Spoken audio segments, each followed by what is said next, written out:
নফল ইবাদতের মধ্যে অন্যতম ফজিলতপূর্ণ নামাজ হল সালাতুত তাসবিহ।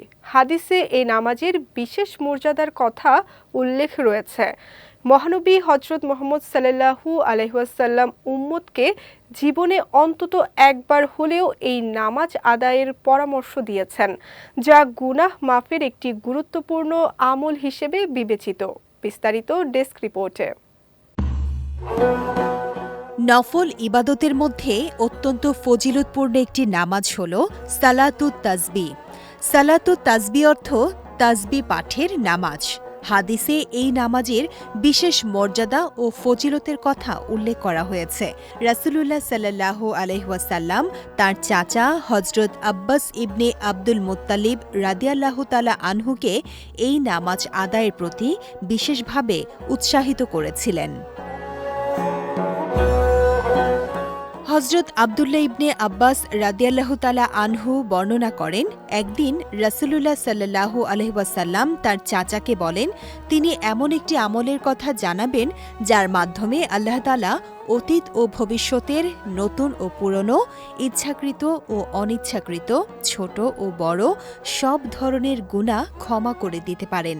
এরপর তিনি সালাতুত তাসবিহের কথা উল্লেখ করেন এবং বলেন, সম্ভব হলে প্রতিদিন একবার, না হলে প্রতি সপ্তাহে একবার, তাও সম্ভব না হলে প্রতি মাসে একবার, এরপর প্রতি বছরে একবার এবং সেটিও সম্ভব না হলে জীবনে অন্তত একবার এই নামাজ আদায় করতে। এই নামাজে যে তাসবিহ পাঠ করতে হয় তা হল সুবহানাল্লাহি ওয়ালহামদুলিল্লাহি ওয়ালা ইলাহা ইল্লাল্লাহু ওয়াল্লাহু আকবার। এর অর্থ, আল্লাহ পবিত্র, সব প্রশংসা আল্লাহর জন্য, আল্লাহ ছাড়া কোনো উপাস্য নেই এবং আল্লাহ সর্বশ্রেষ্ঠ।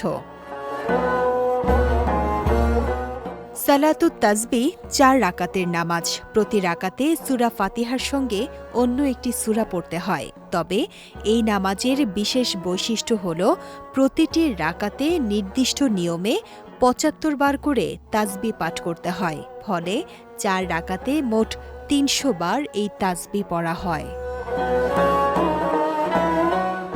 নামাজে কেরাত শেষ করে ১৫ বার, রুকুতে ১০ বার, রুকু থেকে উঠে ১০ বার, প্রথম সিজদায় ১০ বার, ২ সিজদার মাঝখানে ১০ বার, দ্বিতীয় সিজদায় ১০ বার এবং সিজদা থেকে উঠে ১০ বার তাসবিহ পাঠ করতে হয়।